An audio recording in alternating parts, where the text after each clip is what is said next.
What is going on, Voodies? It's a great day here in Tampa Bay. Got to tell you, it's a little warm, but that's okay. We're going to be remedying that real soon. What's going on, Nick Nack? What's happening? Dude, it's pretty warm, but It is. I'll take warm over snow any day. I don't know if I agree with that. Well, I'll tell you what, I would, and we can combat the heat. I see all these people on the ski trips, and they're sitting there by the fire, and they're drinking hot cocoa and the such. Not really my thing, man. See, I would rather do that because then, if you're cold, you can do something about it, like drink the hot cocoa or sit by the fire. If you're hot, you're pretty much screwed. you have to go inside and get in the air conditioning. Yeah, I'm all about that. Well, there's a nice little breeze here right now. It's feeling good. And to top it off, we're gonna make a little drink called the VooDoo Cane, dude. The VooDoo Cane is just real simple, my version of the classic hurricane. And a lot of people, maybe not a lot of people, maybe just my dumbass, I associate the hurricane with, what is it, Pat O'Brien's or Pat O something up in New Orleans. Yep. They may have made it famous and brought it out, but, it goes all the way back to Prohibition time. And it seems like if you trace a lot of our cocktails, they all trace back that far. But it traces back when whiskey was in such high demand that liquor producers would say, we'll give you a case of whiskey, but you got to buy 5 cases of rum, 10 cases of rum. And so they'd have to buy all this rum just to get that coveted 1 case of whiskey. Right. And I get it. But I also may or may not have been sitting here sipping on rum while we're waiting. And rum is pretty dang good. The story goes, they had to figure out something to do with this rum. So you started seeing a lot of cocktails being made with rum, one of which was the hurricane. And we're going to make the hurricane here today. But as always, it's going to be the VooDoo Cane, because you do you, I'll do me, that whole story. We don't need to keep saying that, right? If you're out there making, you got the base recipe right there. A little bit of light rum, a little bit of dark rum, some lime juice, your passion fruit syrup, which, if you're not out there at a liquor store, if you're just shopping through the supermarket, you might not be able to find it. Some substitutions, pineapple juice with cherry juice, things of that nature, just to kind of create that citrusy, fruity flavor of that passion fruit. And then, a little grenadine, and then you're going to garnish with the lime and the orange. And again, a hurricane wasn't called a hurricane because of those storms that love to enter the Gulf and travel up towards New Orleans. That's not where it came from. The name hurricane came from the hurricane lamp. A hurricane lamp is designed as such, kind of like a nice big curve. And what it did was allowed the flame of these lanterns to not blow out. But we don't have any of those. We just got big ass margarita glasses in my house. So that's what we're serving in tonight. And again, you do you. Now, the way they all go, right? In Florida, your ice all just starts to weep immediately outside and then turn into one big ice cube. So we got to break that up. We're going to fill our shaker with some ice, okay? Here we go. Again, watch the beauty of these pours. Let's just go on the rant right away. So over the weekend, we went to see a show, maybe 2 shows. We may or may not have been at Buck Cherry. But we were also at Leonard Skinner. And, at these venues, it drives me crazy the way they portion control their liquor. Now, I'm all about portion control. But when they set the measuring jigger on the bar and they pour it up and then, their old shaky hands go to pour it in a cup, I'm not getting my drinks. I'd rather than just go to the speed pours that measure out exact. Or, like I like to do, just measure out 2 ounces like this. All right, there we go. So you start light rum. Beautiful measurement. You like that? You know. Now we're using Diplomatico, and this is actually a sipping rum, but it's the only dark rum I had in the house. This is what I was sipping on, man. You smell the caramel notes in here. You smell the sugars. This is a great, great rum. And I guess what they say is, use the best products, right? So here we go. 2 ounces of Diplomatico. And if you're out there watching going, what are you doing? I'm making a drink. All right. Simple syrup, right? Little bit of simple syrup. Now, if you want to cheat, you can get the lime already in the simple syrup at the supermarket. They sell simple syrup with lime already built in. Otherwise, we're just going to add our lime juice, all right? I got half a lime going in that bad boy.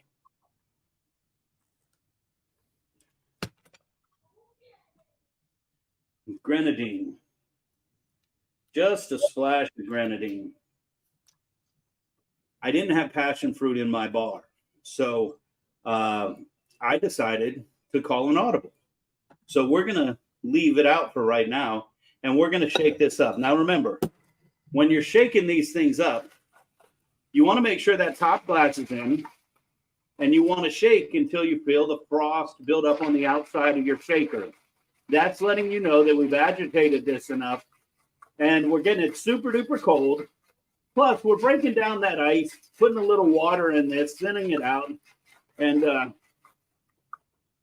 adding a little air to this, little aeration. So, dude, I say this every week, dude. Every time we do this, I say this. You gotta be here. All right, so here we go. No rim, no nothing. We're just gonna pour this right. Oh, I forgot. We pour this in ice and everything. We definitely got the right color, but we definitely don't have enough ice. So we're going to add some more ice to make sure this is super duper cold.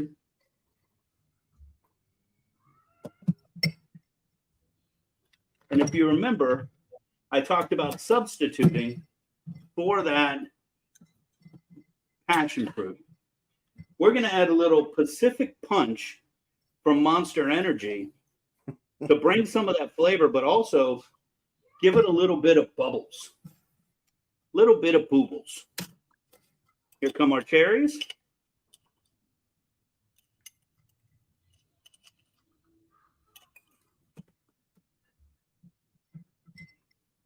And then we're going to get nice big orange right here in this bad boy. Guys, I say it all the time. I don't prefer mixed drink. I prefer straight. But when you look at this right here,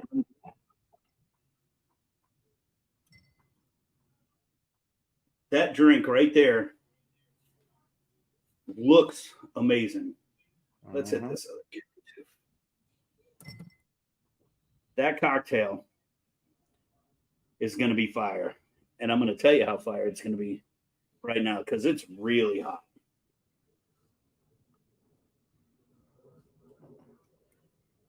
Oh, I got to tell you.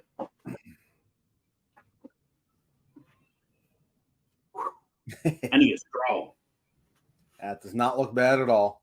It looks Dude, this is it's like the picture you posted the other day of your vacation where you said no fun had. Yeah. Yeah, this drink's no good. This drink is no good. Let me tell you that right now. One of those horrible ones. Nobody else would like it, right? It's horrible. I've got iced tea over here. I've got water. There's even a bottle of Jack behind me. I got to tell you, we're going to be sipping this bad boy right here. What is going on, everybody? I hope you're doing well. This cocktail is for you.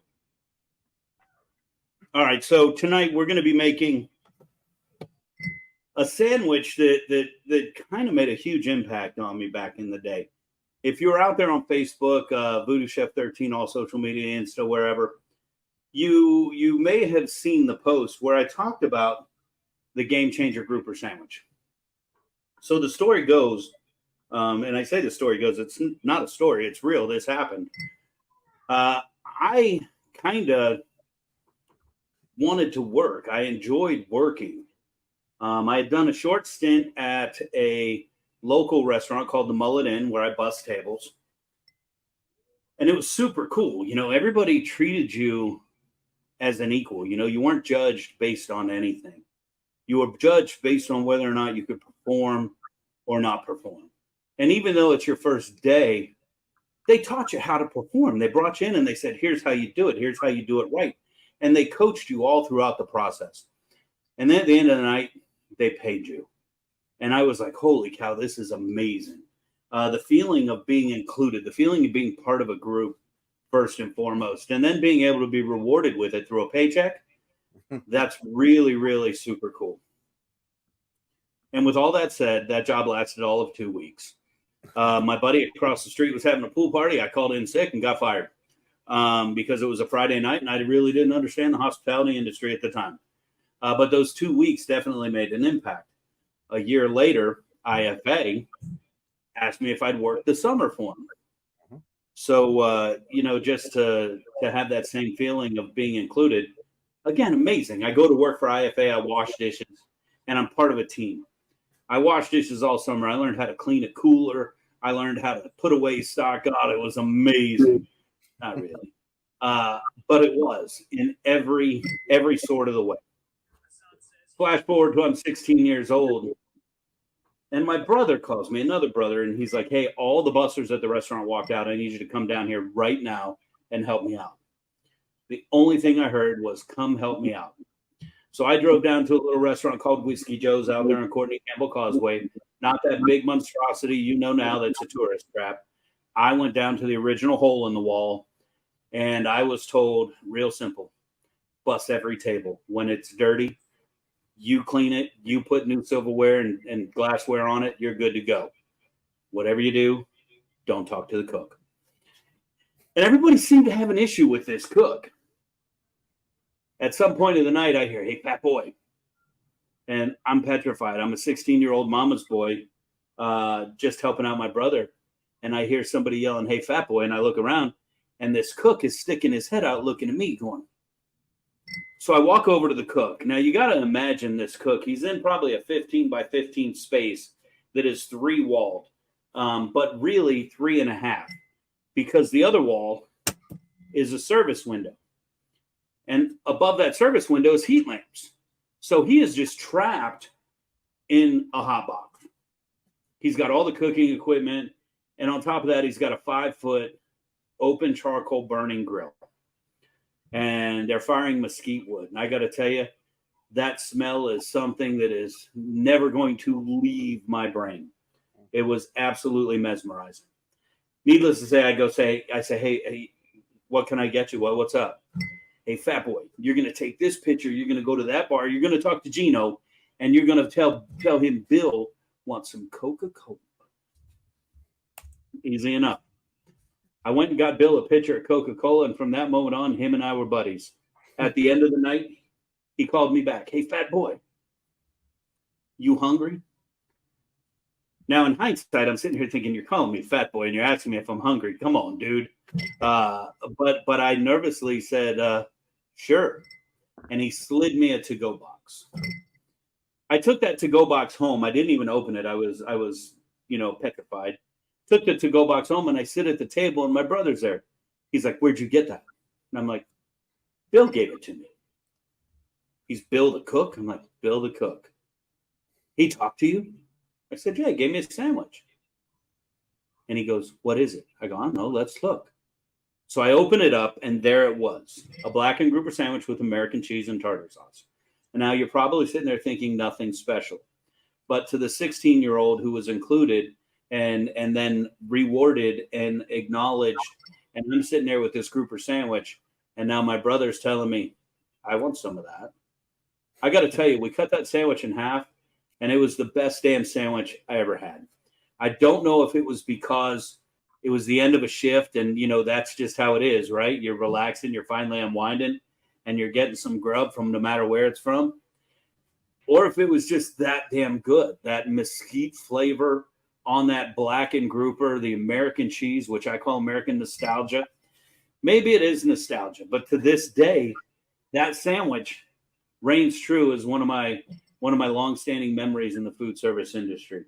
Being included, being acknowledged, and then, man, being recognized with that blackened grouper sandwich. So we've done this blackened grouper sandwich many a times over mesquite, not on mesquite, hickory, cherry, you name it. We finally ended up to where we created a cast iron skillet version so that everybody can do it. So that's what we're going to make here today, the Game Changer grouper sandwich. We're going to start fresh groupers, $35 a pound. It is special. It is very special. And we'll come to that in a minute because we'll come to that in a minute. Let's get our tartar sauce rocking and rolling. I've made many a tartar sauce in the day. You know, we would go as far as to chop our parsley, squeeze our parsley, chop down capers, you know, the relish, making our own relish, putting it in there, putting it through the grinder because we only had fresh dill pickles. We didn't have relish. We had to run it through the grinder or chop it down and add it to the mayonnaise. We would put a hint of vinegar, a little sugar, whatever we could do to amplify this tartar sauce. And when I started thinking about which version we wanted to do tonight, the only thing that popped in my brain is how overproduced everything has become. And when we're talking about this grouper sandwich, if we're going to put this right on the bun, which we are tonight, I want to make sure that we have that relish. I want to make sure that we have that crunch that you get from that onion and that citrus. So we backed this down to its most basic and created a citrus. We'll go ahead and call it an aioli instead of a tartar because it doesn't have all those components. The key to any of our sauces, let's make sure that we have that heavy duty mayonnaise. I like Duke's. You can use Miracle Whip. You can use Blue Plate. Just do not. Did I say Miracle Whip? You did. I did not mean Miracle. Don't use Miracle Whip. Why would anyone want to use that? Yeah, because they're my mom and they put it on pumpernickel toast. And that's the only reason ever anybody should use that mayonnaise. And it's not even a mayonnaise. It's called a dressing. True. All right. Blue Plate. Hellman's. Any heavy-duty mayonnaise. Don't stoop. Don't buy the cheap stuff. We've got a half a cup here. We're going to go ahead and add. I've already got my lime cut. So, you know, if you don't, take your lime. Let's do the zest first, all right? Take your lime and zest half that lime right in there. Remember, only the green. Don't go down into that white. We don't want the pith. We just want the outer zest of the lime. And get that right in, okay? Now,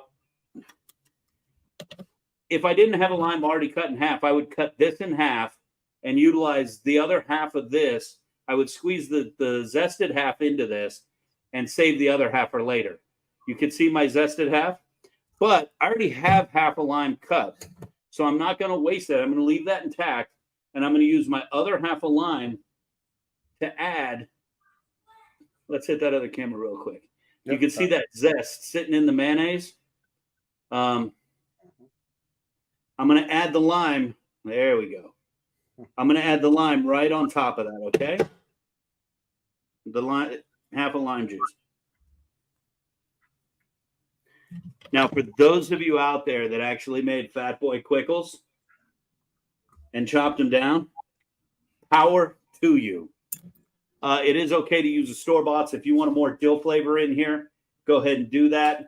If you use the Fat Boy and you still want dill flavor, you can add dill on top of the Fat Boy Quickles. So the Quickles are addictive. Yes, they are. And then we've got our minced red onions. Now, I like the minced red onions for the texture they bring. And that is part of that memory in my head.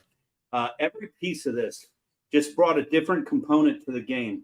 You know what? Let's come over to this camera here, and we'll just mix right here. So we're just going to very easily mix this all together until it's one consistent product.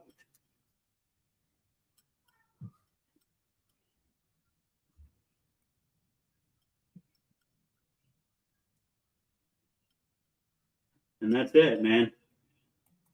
If you wanted to add a little bit of VooDoo Chef dust to this, you definitely could. Zing. Just to help it pop a little bit.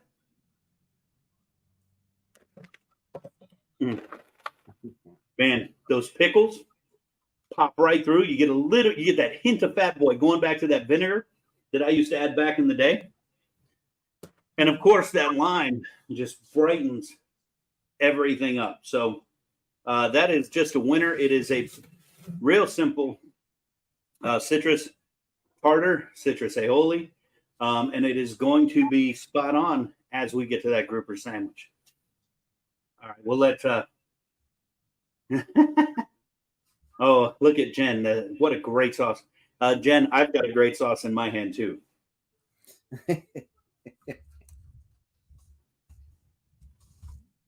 Oh. All right, time to transition yet again. So if you're in the room, you know we like to make the recipe on hand, and then we like to actually kick it up just a bit and show you another version of it. And we're going to do that tonight too. So, you know, once the grouper sandwich is done, don't run away because there's definitely more to come. All right, Patrick, before we go on, while I'm setting up, I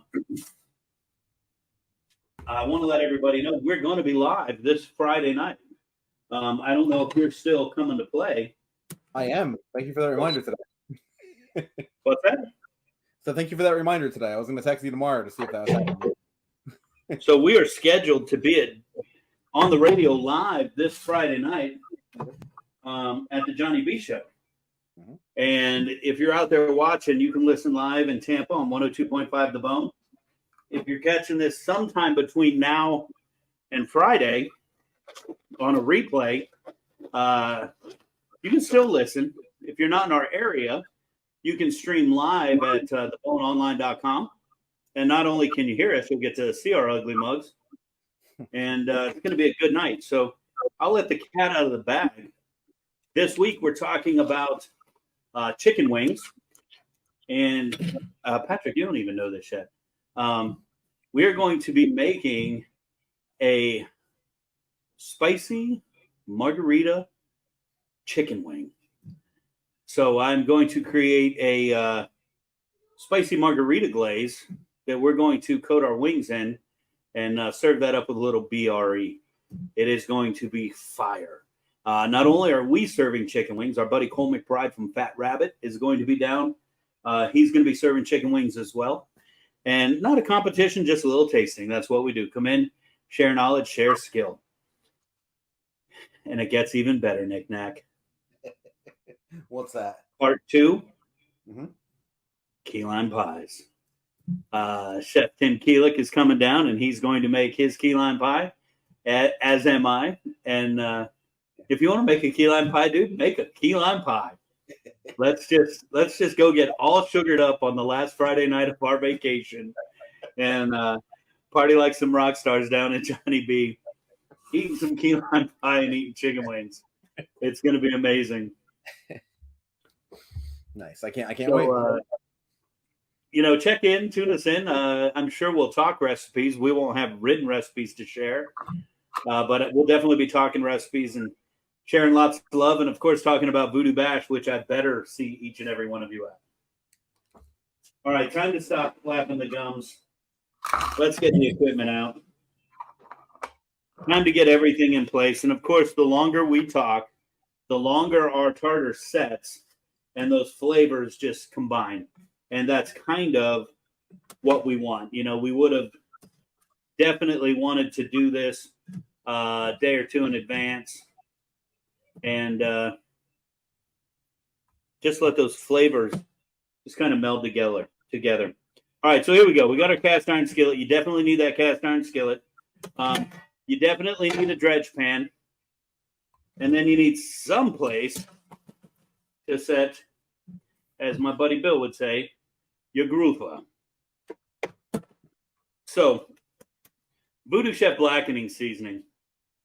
If we were to put the recipe for VooDoo Chef blackening seasoning or any other blackening seasoning up you're going to see probably 8, 12, 15 ingredients pop up that you got to go buy full bottles of, then bring them home, measure them down, and make your blackening seasoning, and then put them all up in that cabinet that's going to drive you nuts every time you go to get your blackening seasoning. You got to fish through all these other products. So the best thing to do is just let us take all the work out, pick up the VooDoo Chef Black, and you're good to go. We've already combined them. They're in the perfect combination and the best flavor. This recipe is as close as we could get to that original blackening seasoning that was on that grouper sandwich I ate now probably close to 35 years ago. God, I'm fucking old. All right, here we go. We're going to put some blackening seasoning on our pan. And I don't know if you noticed on that camera, and if not, I'm going to pick it up so you can see it. I'm going to come over to the plate camera. Mm-hmm. So if you look at that, you can see those two big clumps on there. I've had people call me up and say, your stuff clumping up, it won't come out of the jar. I want you to watch this. You see how easy those break down. We don't use any additives, preservatives, any anti-clumping agents in any of our products. These are all natural, and they're all ready to go. They clump up in the jar like that because we pack as much as we can into every jar. And when you're packing it down into the jar, sometimes they're going to come out like that. Especially the items like dirt that have a little bit of sugar in them and magic. Don't get confused. We are putting the most product into the jar that we can, and that's why they're gripped together. Once they come out, you'll see they break down just like that.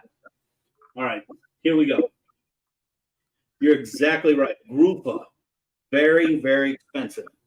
We got our grouper fillet. I'm going to set it right here for a minute just so you can see what we're talking about. Now, I've got a tail piece here. And on grouper sandwiches, you're going to see a lot of tail pieces. This isn't something we would really put on a center of the plate dish. So you're going to catch that tail piece on a lot of your grouper sandwiches. Is it better? Is it worse? You know, I think that's up for argument. I don't find any problem with the tail piece. And I brought it out here tonight on purpose so you can see there's nothing wrong with the tail of the fish. It is the same meat, has the same flavor. When we take this in our blackening seasoning, we want to dredge this, okay? We're making a blackened grouper sandwich.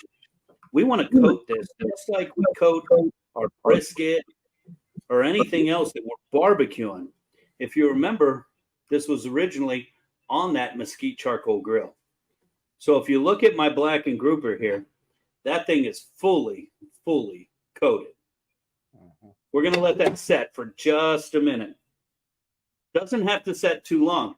When we talk about letting a pork butt set or something like that, I want you to think the size of that thing. You're talking 20 pounds. We're looking at a 6-ounce grouper fillet. And for those of you scoring at home, but chef, the recipe said 8-ounce fillet. You're exactly right. I won't get on my high horse about shrinkflation, but when I went to buy the fillets, they were already cut, and they were cut in 6 ounces, and it is what it is. Nothing I could do about it, because just like you guys said, grouper's hard to find. I wasn't going to buy a whole fish to come out here tonight. I only needed 2 pieces. I bought 2 pieces. They happen to be cut in 6. There's nothing wrong with that.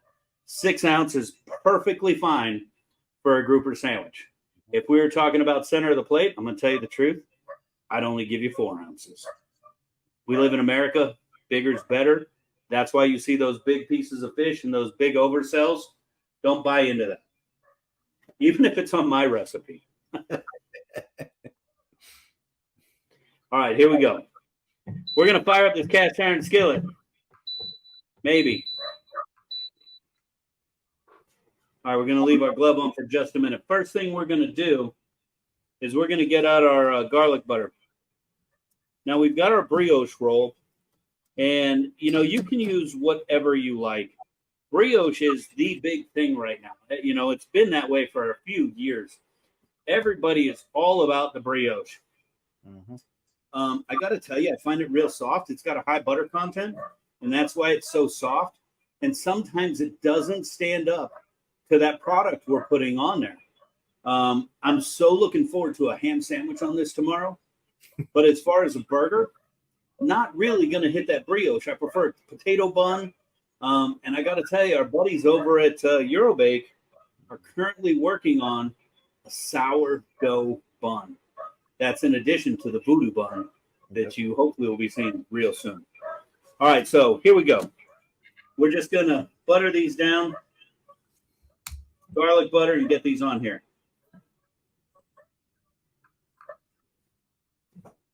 We're going to toast those down. I'm going to save my garlic butter for just a minute. We'll come back to it. But when I was eating that fish back in the day, you know, that mesquite grill, it blows at 600. And to get that thing to cook through, that little piece of fish, a lot of times you're going to have it overcooked by the time the middle's cooked. That outside's going to be charred. So the whole thing was cooked kind of off heat, but basted with that butter through the whole process. So we're going to baste our fish with butter through almost the entire process. And it's going to give it that yummy, yummy garlic butter flavor on top of that blackened fish. All right. We're getting a nice little toast on here. This toast is going to help create that barrier that we're looking for. Help it stand up to that heavy piece of fish we're going to put on there. Oh, man. Smell-o-vision would be amazing.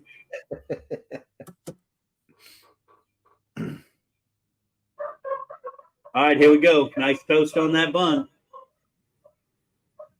We got our LTOQ.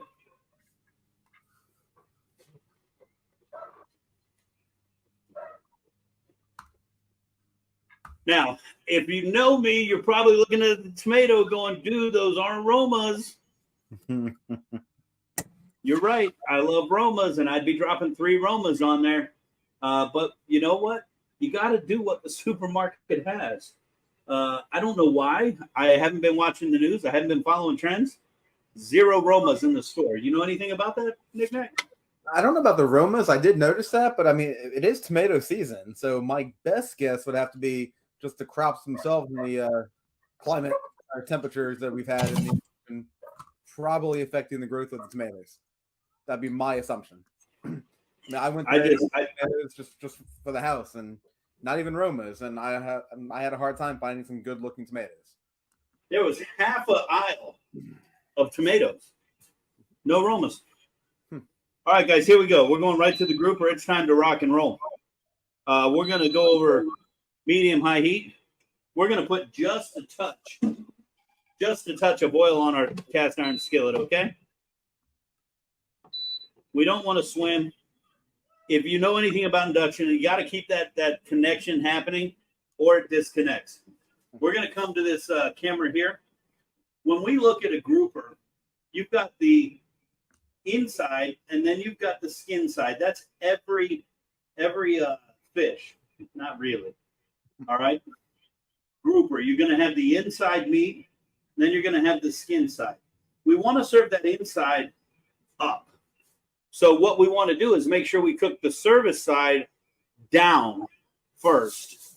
That way we only have one flip in our product. We want to handle this stuff as little as possible. And by that includes the flip. So when we put this down on our grill, we want that upside down. So we put our service side down to cook first, and we're going to do just like we do with anything else that we cook. We are going to watch that line come up the side of the fish in addition to listening, controlling our heat, following all of our senses, and make this happen. I notice in the text bar, $12.99 for 12 ounces of grouper. I have to tell you, it's a frozen product, but that is an amazing price. That's an amazing price. And I would jump on that. If you are a fan of grouper like I am, nothing wrong with that. I would get all over that. All right, here we go. Real quick. Where's my fish spat? There she is. All right, so we're using a fish spat, as little contact as we can with the flesh, helping it stay intact. Most important thing to do is make sure it's cooking. Let it do a thing. Let it release from the pan before you even start handling this thing. While that's happening, we've got our top bun. We're just going to put this on side here. And I'm going to go ahead and get my American nostalgia ready. You do you.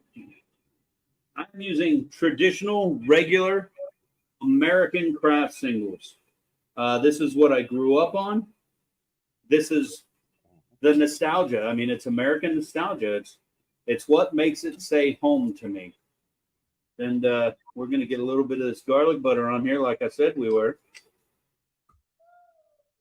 And just let that melt right over the top as we're cooking here. Huh. Knick-knack, can you see that? That's just like...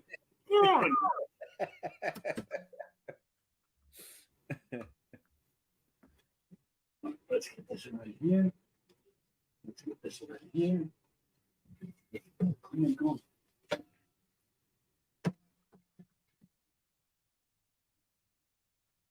All right, just trying to do a little clean as I go. And I got to tell you, I'm a little upset. My hurricane's almost gone. So we're going to create a fake-a-cane. I'm going to get a little bit more Monster in here.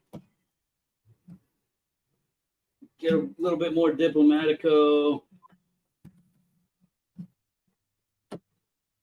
A little more ice. Oh.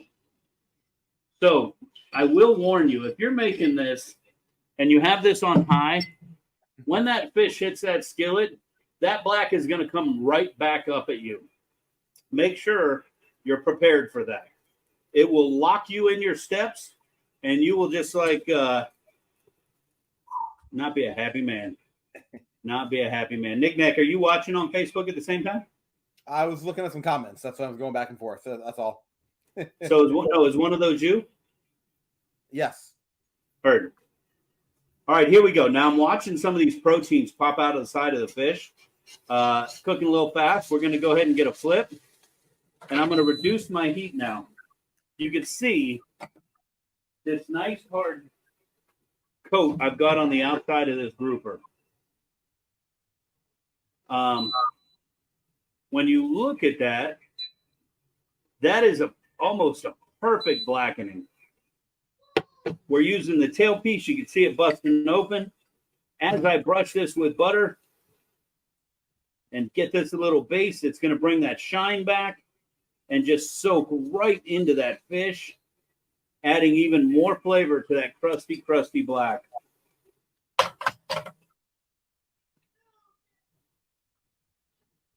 So, Knick-knack, when you cook and you're on the line or you're prepping or you're doing a big work, how often is it that you go, oh my God, I can't wait to sit down and eat? Yeah, definitely not. Definitely not, right? And almost never really. It's like I'm getting the food out by the end of the night. I'm not even hungry. Right. We put in all the work, and by the time we're done, we're like, yeah, fuck it, somebody else eat it.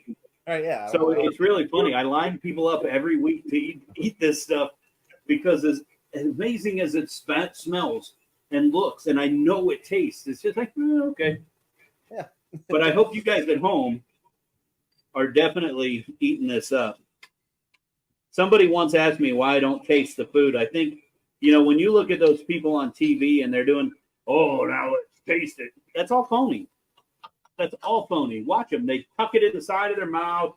They barely eat it. They're talking before they taste. Fuck, I do it too. I mean, I do it too. That was the first one. I did good. I went 43 minutes without a single one.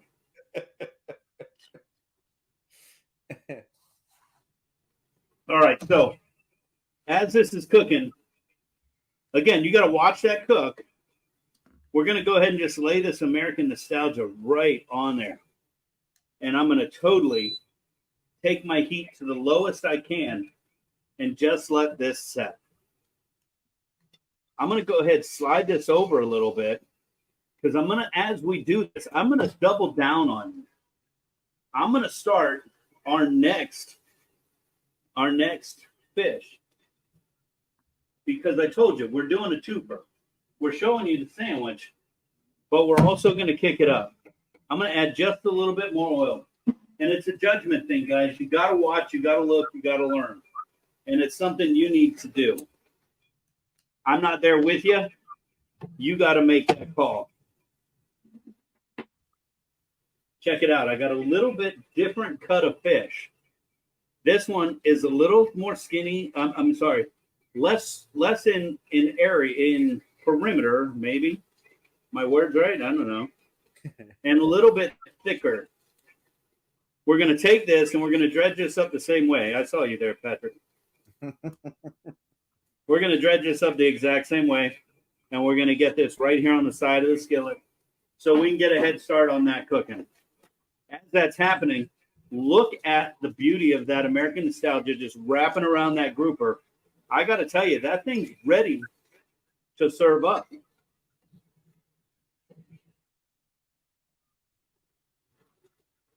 Holy cow.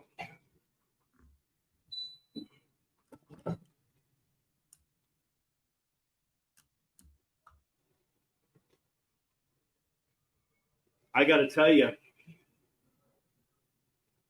I'm sitting here telling you, yeah, we don't eat what I want to eat that. I want to eat that. Here we go. I'm going to take my top bun and I'm going to add that tartar sauce, give it a nice swirl, and then rest that right on top there. That right there, my friends, is a baller grouper sandwich. That is the game changer grouper sandwich. I cannot tell you how much this impacted my life. I hope you enjoyed as much as I did, but don't go away because we're making more. All right, so I'm opening up all the components for our next little jaunt here. And I don't know who's going to be cooking with us. That's okay. Like I said, you can go back and watch this video and check it out again. I'm curious. I would love to see photos of anybody that has made this grouper sandwich. I'd love to see it posted up. You could send it to us. Super duper cool. I don't know what I'm looking for. Maybe this. Definitely that. What are you drinking there, Nick Nack? Just some iced tea tonight. Nothing special. A little bit of Crystal Light. I'm drinking iced tea too. Yeah, it looks that way, yeah. Yours looks a little better than mine, though. All right, so, man, we are flying through this. This thicker piece of grouper, it's going to take a little longer. But while it does, I'll tell you what we're building. We're actually building a dish that I created for pork. So I wrote this recipe for a red bean ragout for a pork dish that I do, a dirty pork. But when I started thinking about how to elevate tonight's dish, I just kept coming back to that damn pork ragout because it was that good. And in my brain, I just figured it's going to work with this grouper. So it didn't take long for me to say that's what we're doing. With that pork ragout, we serve my cilantro rice. A lot of different ways you can get to that end mean. I remember working with a restaurant and they wanted to serve green rice. And, you know, I was like, all right, I've never heard of green rice, but we can figure this out. Ends up, it is nothing more than a cilantro rice. And there was this restaurant in South Tampa. You may have heard of it, Chihuahua's, not there anymore. This was the inspiration for the green rice. I showed up at Chihuahua's and I said, I want to learn. They were closed that day for business. But being the asshole I am, I walked right in the back door. And so when I walked in that back door, all the chefs and cooks were in there. And they're like, we're closed, we're closed, we're closed. And so I said to him, I said in Spanish, and no, I'm not going to say it here now. I said, I would like some green rice. Could I have some green rice? We shared some short conversations, and they showed me how to make the green rice. I sent you the recipe for what I call my cilantro churri. And here, let me take this lid.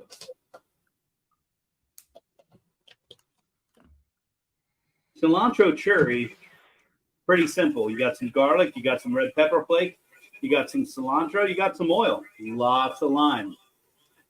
We put it all together, we mix it up, and that's what you get, your cilantro churri. So you can see this is kind of pasty, and that's exactly what we want. We're going to take that paste. And we're going to add it to our rice. Again, if you're keeping score at home, yes, rice cooker. Why would you not? You put it in, you push the button, go. Easy peasy lemon squeezy. Oh, well, I'm too good for that. Well, those people that are saying I'm too good for that, they're those same people that are like, hey, let's go out for sushi. They're using a fucking rice cooker. That's quite sorry. Get over yourself. Get over yourself. Nothing wrong with using a rice cooker. All right, watch this, Nick Nack. This fat piece of grouper, I want to make sure that we're cooked through, so we're going to cheat. You like that? There you go. All right, so real easy. You take your rice. In my rice cooker, I put equal parts jasmine rice and water, and then just a pinch of salt. And that's it. And I get real nice rice. This has been sitting out here in the humidity for a little bit. I had it covered, but you can see, look at that. It's not bad at all, especially since it's been out here. I think it's half a cup to a quart of rice. And all we do is mix this in. And that green cilantro is going to take this rice and turn it into that green cilantro is going to take the white rice and turn it into that green rice. Not just make it green, but all the flavor, that red chili flake, which you think, oh, it's not that much, it's going to transcend through this rice, and the flavors are just insane. We're going to have a cilantro lime rice here that is going to be the star of this plate equally as much as that group. All right, let me get a hold of this so I can get a mix on here.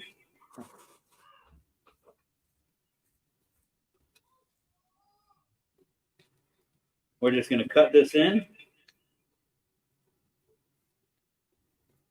And we got our rice ready to go. All right, so we're going to create a little right off center. Our cilantro rice. I'm going to pull my grouper and let it rest. Whole pan coming right off. All right, you want to pull up that recipe for that ragu, my friend? You got it. Give me 1 second. All right, while you're looking at that ragu recipe, the best thing to do, have everything mise en place in advance. And something you need to keep in mind, we're making one dish tonight. That ragu recipe, you got enough for 6.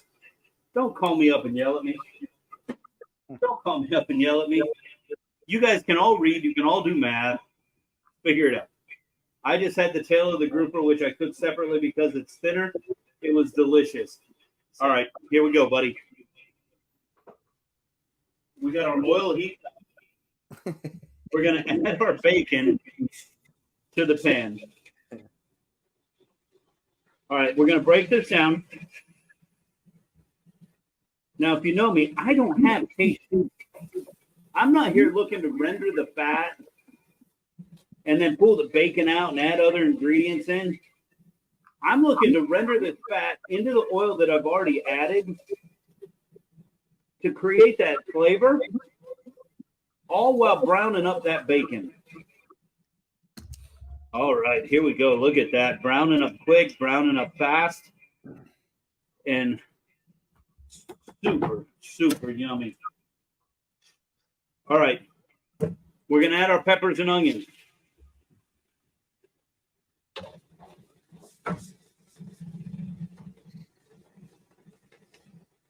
You know, somebody sent me a message and they said, why aren't you flipping that pan, flipping that pan? You know, I would love to flip that pan. And if I were on a line working with open flame, I would definitely be flipping that pan. But every time my pan disconnects from my butane, from my induction, it turns off. So this is about as much of a flip as you're going to get. So as we're out here with the induction, it's just easier to use the spat. One thing I really like when I'm doing vegetables, I don't like to take them all the way. You're going to see people cook these vegetables and get them to that translucent state. Different cooks, different things for what you're doing. For what we're doing here today, I want to get a nice cook on the outside of these things. I want to get that char, that flavor, that bacon cooking in, but I don't want to take it all the way through. I want to preserve as much as that texture as I can. It's going to add to the bite of this dish as we do it. And that's important to me as much as the flavor that we're imparting. All right, season as you go. This is a dust dish. So we're hitting this with dust. We're going to get a little mix here. And we are ready to deglaze already.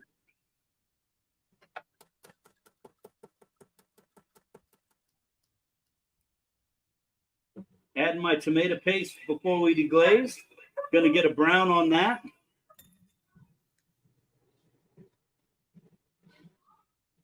This is kind of like when you're making a demi, you know, and you take those beef bones. I remember distinctly taking the beef bones, and I'd have to crack them with the cleaver to break them open so the marrow would weep. And then I would have to coat them in tomato paste before I threw them in the oven. And that tomato paste is going to cook along with that marrow and just create an amazing flavor. We're kind of recreating that here without the bones. We're getting a toast on that tomato paste just to kind of, oh man, just to kind of get that flavor going and excited right before we deglaze.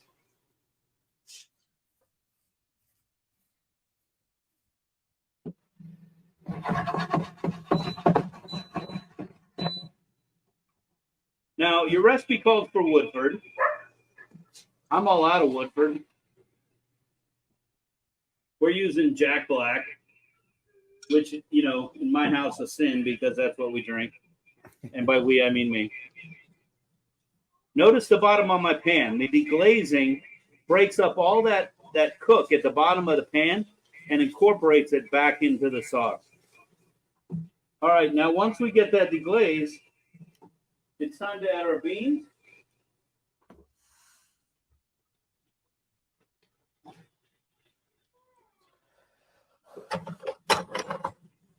And our chicken stock.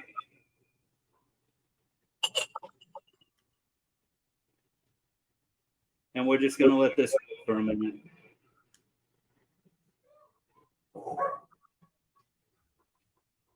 I can already see what's going to happen in my house.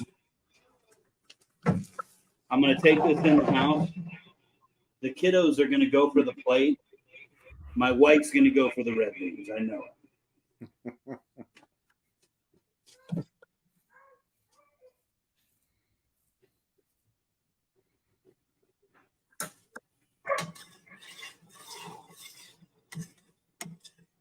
Now with this, we just got to cook it till those red beans are hot.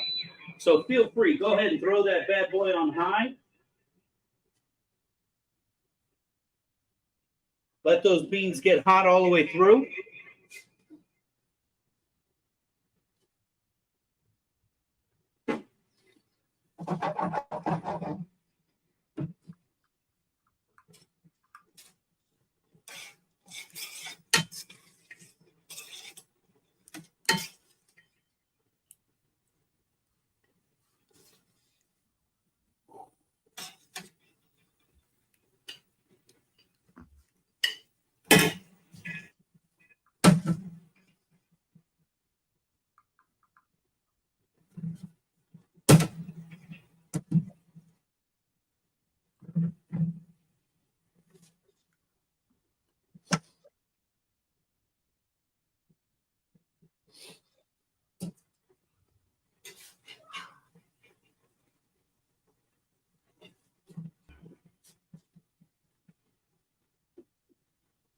Cilantro is my favorite, man. Got to have a ton of it on there.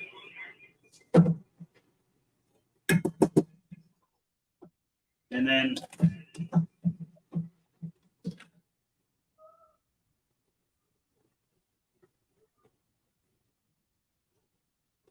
little cilantro top isn't going to hurt anybody, right? Not at all. Guys, simple, easy way to kick up that grouper sandwich into a different dish. Have it for lunch, have it for dinner.